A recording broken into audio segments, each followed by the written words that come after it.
Assalamualaikum, balik lagi di channel Jam 12. Nerusin alur cerita dari manhwa I Copy Talent yang part ke-8. Buat kalian yang belum nonton part ke-7, silakan nonton dulu. Oke, langsung saja masuk ke ceritanya. Yetian membantai 10 tetua keluarga Mo yang dikirim Mo Changseng. Mereka awalnya ingin menjadikan Yetian budak, tapi mereka terlalu meremehkan Yetian dan berakhir kehilangan 10 tetua. Setelah itu, Yetian bersumpah, siapapun yang mengganggu keluarganya, mereka harus mati. Yetian mengambil jubah milik Moen dan langsung memakainya. Menggunakan bakat kecepatan, Yetian menuju ke suatu tempat. Kita lihat di kediaman Mo, tetua Mo terus batuk-batuk. Dia menunggu anak-anaknya yang entah kenapa belum kembali juga. Changseng menenangkannya. Dia yakin saat ini ke-10 tetua itu bekerja sama. Semua pasti bisa diselesaikan. Iya, itu sudah selesai. Saat itu muncul pedang kuno milik Yetian yang langsung meluncur ke dalam ruangan itu.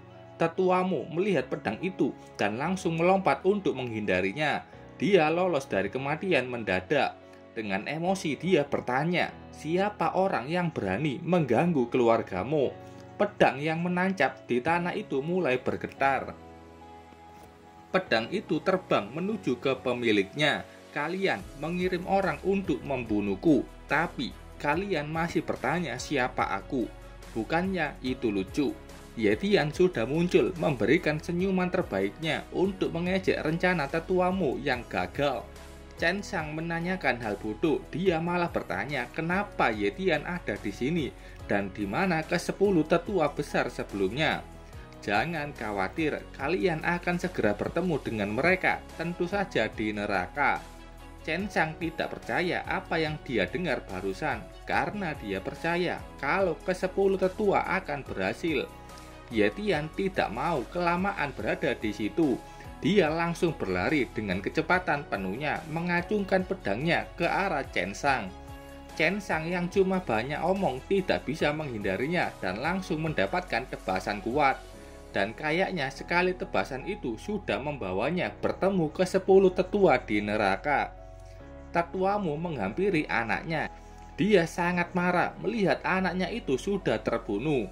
Bahkan dia sampai menangis. Dia juga sudah menggunakan teknik rahasianya. Yetian bilang sudah melihat teknik rahasia milik ketua Mo yang digunakan tetua Mo untuk kabur dari God Power End. Tetua Mo sangat marah karena Yetian sudah membunuh anaknya. Dia melepaskan seluruh kekuatannya untuk membalaskan kematian anaknya. Seluruh tubuhnya dikelilingi aura listrik. Tetua Mo maju dengan cepat ke hadapan Yetian. Yetian terkejut dengan kecepatan tetua Mo. Dia tidak bisa merespon kecepatan itu dan membuatnya mendapatkan satu pukulan di wajahnya. Pukulan lain sudah diarahkan tetua Mo, membuat Yetian terdorong menghancurkan tembok di situ. Yetian dengan cepat mengembalikan posisinya.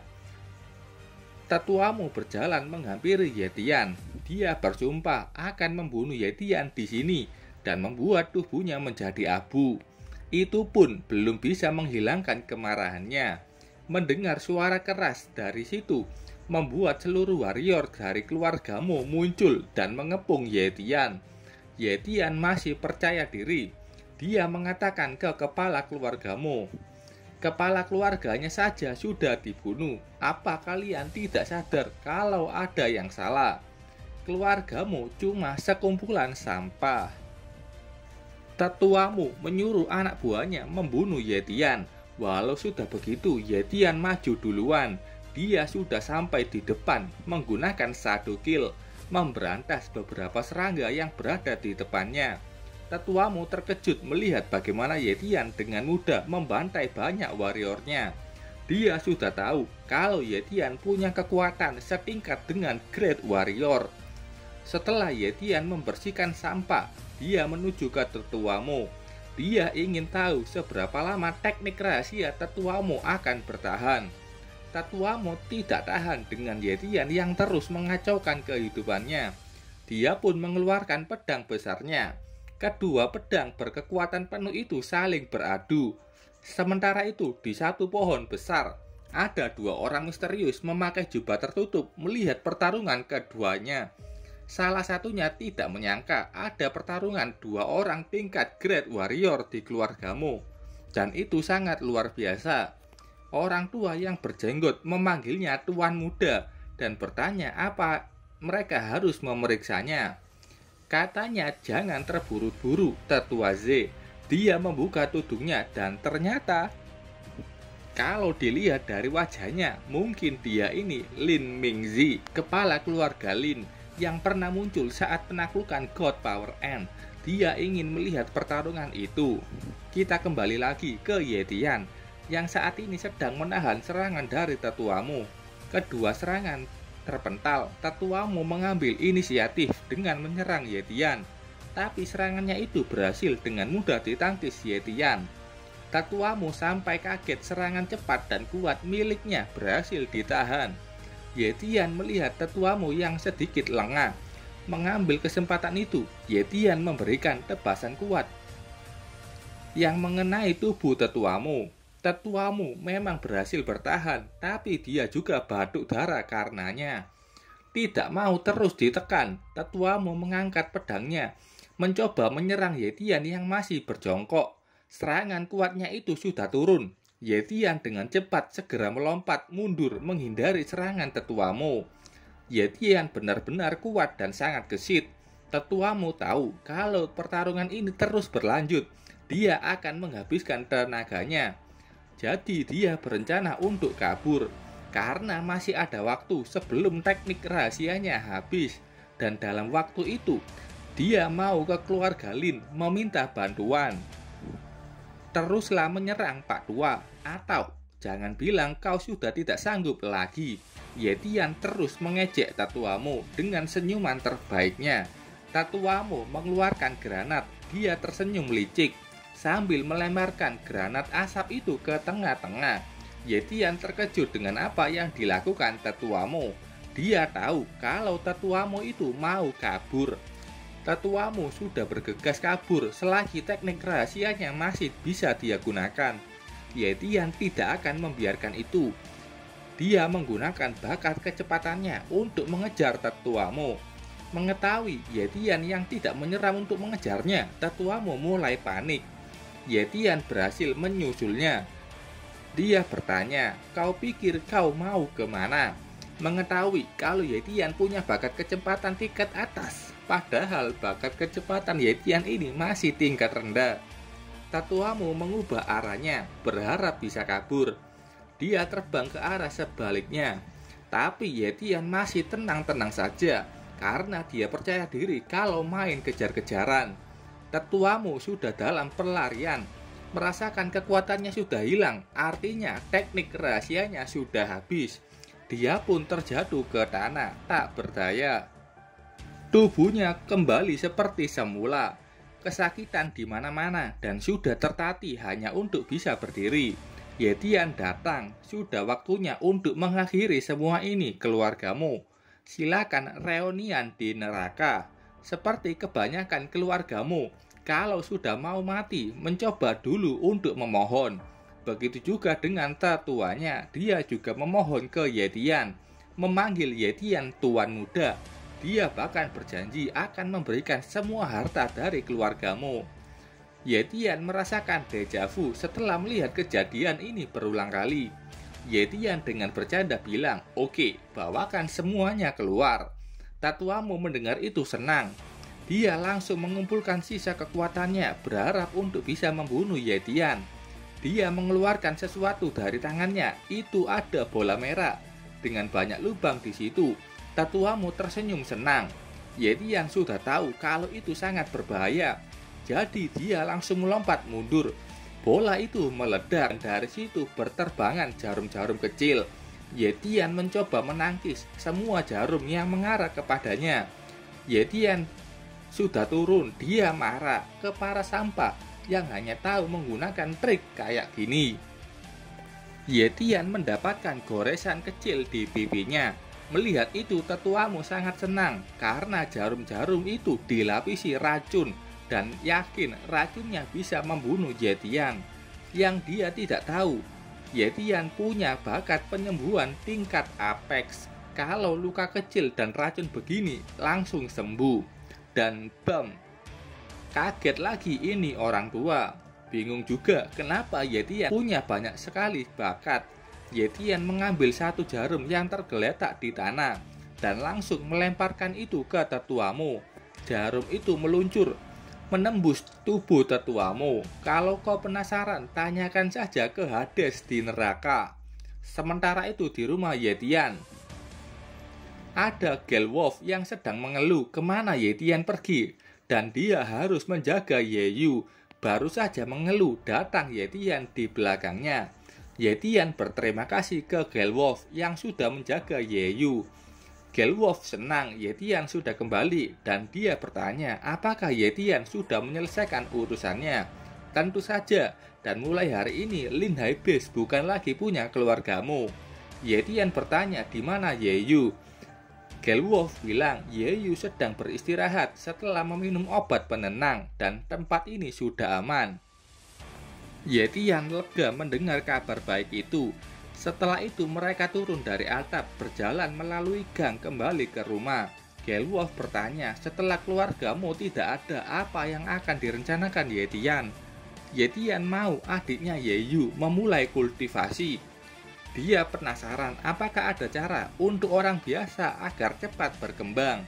Gelwolf tertawa. Dia bilang mana ada cara seperti itu. Dia juga bilang kalau mau meningkat harus punya banyak uang untuk sumber daya. Setelah masuk ke dalam rumah, Yetian melihat keadaan Yeyu yang sedang tidur di kamarnya. Yetian memanggil adiknya. Yeyu bangun setelah dipanggil kakaknya. Dia langsung memeluk Yetian karena dia sangat takut kalau Yetian tidak akan kembali. Yetian bilang, tenang saja, aku selalu ada untukmu. Sementara itu di tengah kota terlihat banyak orang yang sedang bergosip tentang keluargamu yang sudah musnah, dan di situ juga ada Lin Mingzi bersama tetua Lin Ze yang seorang Great Warrior. BTW di situ juga ada Yueling dan Xiao Yu. Lin Mingzi melihat mayat tetuamu yang tergeletak dan dia mengambil Iron Pearl, harta karun dari keluargamu. Mereka tahu harta karun ini sangatlah kuat, bahkan Great Warrior tidak akan selamat kalau terkena racunnya. Tapi tetuamu mati setelah terkena jarum emas dari Iron Pearl. Dari saksi yang selamat hanya ada satu orang yang membunuhnya. Setidaknya kekuatannya di tingkat Great Warrior puncak. Mereka mengira kalau pelakunya bukan dari Lin Hai Beast. Linzi memikirkan kalau ini perbuatan Iron Fang Beast untuk menunjukkan kekuatannya. Ling Mingzi sudah mengirim mata-mata saat dia tahu kalau Iron Fang Beast ingin mendirikan rute perdagangan. Kata mata-mata itu, di dekat Iron Fang ada monster besar yang akan segera menjadi raja, dan Iron Fang Beast akan menghapus segala ancaman. Rute perdagangan ini dimaksudkan untuk rute pelariannya. Mingzi tahu kalau dua base bersatu, kekuatan lama dan kekuatan baru akan terbagi menjadi dua faksi. Keluarga Lin tidak bisa dilambangkan keluarga itu sendiri. Dia ingin memanfaatkan penunjukan kekuatan Iron Fang Beast kali ini. Tetua Linzi sudah tahu tugasnya. Dia akan mengirimkan surat ke setiap keluarga besar mengundang mereka memanfaatkan sumber daya dari keluargamu. Kembali lagi ke rumah Yetian, dia mengeluarkan semua harta dan ramuannya. Kayaknya ini dia dapatkan dari harta keluargamu. Gelwolf terkejut melihat ramuan yang dia yakini harganya lebih mahal dari rumahnya. Yeyu tidak percaya kalau semua ini asli dan menasihati kakaknya untuk segera mengembalikan semuanya. Yetian bilang kalau semua ini sangat asli. Dia langsung menyuapi adiknya sesuatu. Yeyu bilang itu sangat enak dan saat itu keluar aura di sekeliling tubuhnya. Yetian tersenyum senang melihat itu. Beberapa saat kemudian Yeyu bertanya apakah benar kakaknya akan segera pergi. Yetian bilang dia harus pergi ke hutan Xiao Qianye ada sesuatu yang Yetian mau di sana. Gelwolf bilang baru-baru ini Iron Fang Base mengirim orang untuk tinggal di Lin Hai Base karena ancaman hewan ganas. Bahkan 2 Ancestor Master saja tidak bisa bertahan. Menjadi lebih kuat adalah hal terpenting. Yetian sangat setuju. Dia sudah berkemas dan memakai mantelnya, bersiap untuk segera pergi ke hutan. Yeyu sedih, kakaknya ini baru saja pulang dan sekarang sudah mau pergi lagi. Yeyu meminta kakaknya untuk tidak pergi, tapi Yetian menenangkannya. Dia menyuruh Yeyu untuk mempelajari teknik dasar pembentukan tubuh, dan Yeyu harus memakan ramuan-ramuan itu. Yeyu paham dan meminta kakaknya untuk berhati-hati. Dia akan menunggunya di rumah. Yetian meminta Gelwolf untuk menjaga Yeyu. Gelwolf menjawab tentu saja. Dia sudah menganggap adik Yetian sebagai adiknya sendiri. Saat itu mereka mendengar suara berisik dari motor. Ada 1 orang pirang mengendarai motornya dan diikuti mobil-mobil di belakangnya. Melihat lambang dari Iron Fang Base, Yetian tidak menyangka kalau yang datang cukup banyak. Ini orang dari keluarga Sun, namanya Sun Feng, yang katanya salah satu dari 4 jenius generasi muda Iron Fang Base, tingkat elit warrior menengah. Mereka melewati Yetian. Dengan cepat Yetian melihat status Sun Feng punya bakat kultivasi tingkat menengah dan teknik pedang tingkat pemula. Yetian memuji bakat Sun Feng yang cukup tinggi. Setelah mereka lewat, Yeyu mengeluh karena asap kendaraan mereka membuatnya batuk-batuk. Kedatangan Iron Fang Base membuat perasaan Yetian tidak enak. Dia bilang ke Yeyu untuk segera pulang, dia akan segera pergi. Kaget mendengar itu dari kakaknya. Yetian langsung menggunakan bakat kecepatan untuk segera pergi. Yeyu berdoa untuk kakaknya agar dia baik-baik saja. Hutan Xiaoqianye. Hutan di situ sangat sepi, pohon-pohon di sana sudah kering. Yetian melihat ada jejak dari Black Wolf Panther. Tujuannya menemukan hewan itu untuk meningkatkan bakat kecepatannya. Yetian merasakan lonjakan energi yang kuat. Dia yakin ada hewan yang sedang bertarung. Yetian dengan cepat segera menuju ke sana. Sampai di sana ada Gold Six Dragon Leopard yang bahkan lebih kuat dari Black Wolf Panther. Kawanannya sedang bertarung dengan 1 gorila besar. Yetian tahu bakat kecepatan leopard emas ini pasti tingkat atas. Dan musuhnya adalah gorila yang sudah setara dengan Great Warrior puncak. Sedangkan leopard emas masih setara dengan tingkat menengah. Dan pasti akan sulit untuk mengalahkan gorila itu.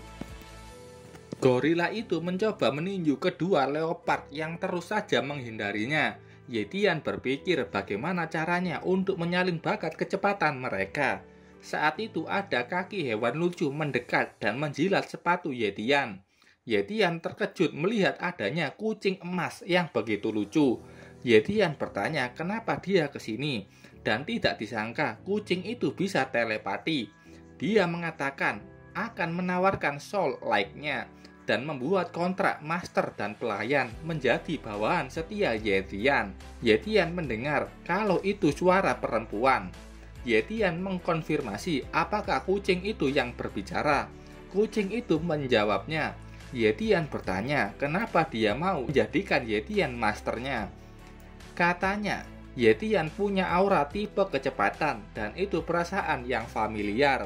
Yetian melihat status kucing itu dan dia punya bakat tingkat atas, kecepatan tingkat atas, ketahanan tingkat menengah, dan bakat pemulihan tingkat pemula. Lengkap sudah bakatnya. Yetian memujinya sebagai hewan dewa. Kucing itu memohon untuk membantu kedua orang tuanya yang saat ini bertarung melawan gorila. Yetian mengerti itu. Dia mengelus kepala kucing itu yang sekarang diberinya nama Xiao Jin dan menjadi peliharaan pertamanya. Xiao Jin berterima kasih. Setelah mengelusnya, bakat kecepatannya sudah dikopi dan Yetian langsung menggabungkannya. Sekarang bakat kecepatan Yetian berada di tingkat atas. Yetian sudah menjadi tuan leopard emas yang diberi nama Xiao Jin. karena Xiao Jin yang memujinya begitu tinggi. Itu wajar bagi Ye Tian untuk membantu Xiao Jin. Ye Tian mengeluarkan senjatanya dan bersama Xiao Jin di bahunya, dia siap membantu kedua orang tuanya. BTW, ini talent apa saja yang dipunyai Ye Tian saat ini? Ye Tian menggunakan bakat kecepatan dan bakat kekuatan. Dia melompat setinggi-tingginya ke gorila itu. Ye Tian berencana untuk menyerang titik lemah gorila yang tepat di matanya. Ye Tian sudah menebas mata gorila itu dan berhasil. Setelah Ye Tian turun dari tanah, ayah dan ibu Xiao Jin mengaum kepadanya. Panik melihat itu, Ye Tian meminta Xiao Jin untuk memberitahu ibunya kalau dia bukan musuhnya. Xiao Jin mencoba menjelaskan ke ibunya kalau Ye Tian bukan musuh. Untuk memperlancar itu, Ye Tian memberi pil penyembuhan yang juga bisa mencegah keguguran. Ibu Xiao Jin menciumnya dan merasa kalau itu tidak berbahaya dan langsung memakannya. Setelah itu tubuhnya pun sudah sembuh. Ayah Xiao Jin yang juga tahu itu meminta Ye Tian untuk memberinya pil penyembuhan. Xiao Jin berterima kasih sudah menyembuhkan orang tuanya. Sementara itu si gorila yang sudah tidak bisa melihat memilih untuk kabur. Melihat itu orang tua Xiao Jin sangat marah dan tidak ingin membiarkan gorila itu kabur. Ye Tian sudah tahu keinginan keduanya dan dia tahu tidak mungkin 3 orang yang punya bakat kecepatan tingkat apex tidak bisa mengalahkan monster kelas atas itu. Xiao Jin bilang kalau bukan 3 orang, tapi 4 termasuk dirinya yang juga belajar bertarung. 4 makhluk itu punya kecepatan tingkat apex, mulai mengejar gorila yang kabur dan hanya butuh waktu singkat mereka sudah menyusulnya. Gorila itu terhenti karenanya. Ye Tian bahkan tidak tahu kecepatan tingkat apex akan secepat ini. Gorila ini tidak mau diam saja. Dia ingin menangkap mereka. Dengan kecepatannya, Ye Tian menghindar dan langsung menendang dagu gorila itu. Melihat gorila yang tersungkur tidak berdaya, orang tua Xiao Jin menyerang dengan menggigitnya. Ye Tian tidak mau kalah dengan bakat kekuatannya. Dia memberikan pukulan kuat ke perut gorila. Walaupun itu serangan yang sangat kuat, gorila ini masih bisa berdiri dan menyerangnya. Ye Tian sangat kagum dengan ketahanan tubuhnya dan Xiao Jin tampak sudah dalam kondisi siap menyerang. Xiao Jin dengan sangat cepat sudah maju. Dan bam! Xiao Jin menghancurkan kepala gorila itu sekali serangan. Xiao Jin menghampiri Ye Tian dan bertanya, apakah mereka sudah menang? Ye Tian menjawab, iya, tentu saja mereka menang.